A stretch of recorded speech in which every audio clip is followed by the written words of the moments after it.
About 15 years ago, I remember watching a South Park episode where they mocked the concept of Indiana Jones coming back for the Kingdom of the Crystal Skull.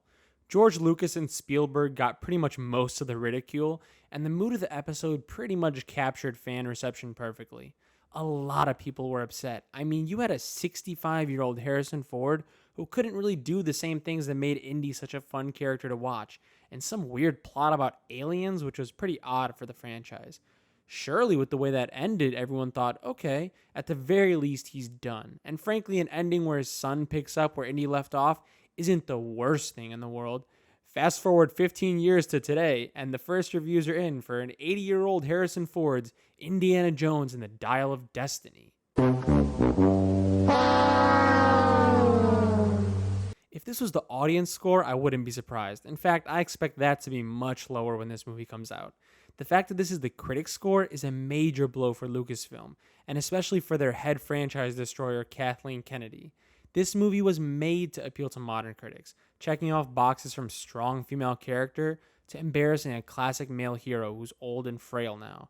To see that even they hate it means that the only destiny this movie has is to bomb at the box office.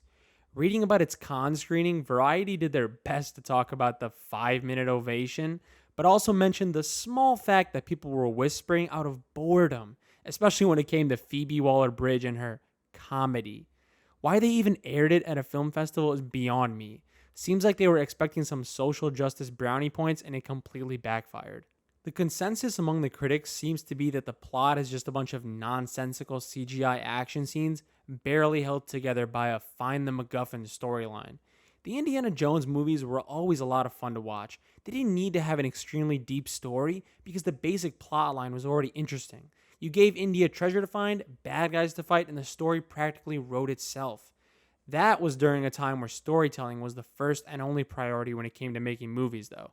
Obviously now there are boxes to check and signals to virtue, which tends to be a priority for these studios even though it doesn't make them money at all. From everything we know about this movie, it seems to be doing exactly that, prioritizing a way to invalidate Indiana Jones' entire career in order to build up Kathleen Kennedy's superior female replacement. Mary Sue, who writes fan fiction starring herself. Gotta love how director James Mangold and the whole Lucasfilm crew spent years denying that would be the case, and shocker, turns out they lied to us. It's becoming a real trend in Hollywood now to just lie and hope people risk watching the movie anyway. Shows you how little they value their customers, and clearly they don't have any grasp on how to encourage repeat business.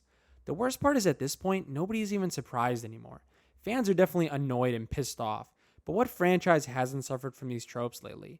It's what led to Marvel's eventual downfall, not to mention the absolute slaughtering of the Star Wars franchise. Kathleen Kennedy seems to genuinely think all franchises are better off with incompetent, pathetic men being led around by her self-insert Mary Sues. We've been hearing about her getting fired or retiring for years, but at this point, it seems like she's not leaving until she fucking burns Lucasfilm down completely. There was no reason to make this movie other than to stroke her own ego. Clearly, neither the fans or critics are enjoying this utter dog shit. This is all about me. Me. Her mentality seems to be a popular one among these types of studio executives. They don't understand what made these franchises popular, and they despise the success they have. Some try to imitate it even though they don't understand, but the worst of the bunch are the ones who ruin these franchises out of pure spite and hatred. Why should other people enjoy products that they don't enjoy? Instead, they insert their own nonsensical ideas in and shove it down people's throats, all while getting some kind of sick enjoyment out of it. It's basically like those kids who'd rather break someone else's toy than watch them play with it and find their own toy to play with. It's a strange mentality because you'd think greed would overcome their own beliefs, but they're fully willing to lose money just to push their shit onto everyone. Some men just want to watch the world burn. Only time will tell what happens to her and other people like her, but for now it seems like they're on track to ruin yet another franchise. Hollywood really needs to redefine what the word success means to them. I mean, for fuck's sake, how many franchises have to be ruined? How many hundreds of millions of dollars have to be lost in order for someone over at Disney to realize this shit ain't working and clean house at Lucasfilm?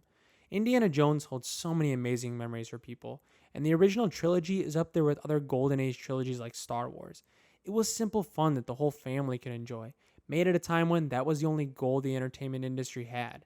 Now it's about making sure there's a reckoning for every single mistake Indy ever made, and thankfully his goddaughter is here to save the day while he learns how to better himself from her. I can already hear the audible groan from the only other person in my theater when she puts on his hat at the end. I would question why Harrison Ford would do something like this, knowing the reaction it would get, but considering he likes to play golf with airplanes, it might be time he lets someone else make his decisions for him.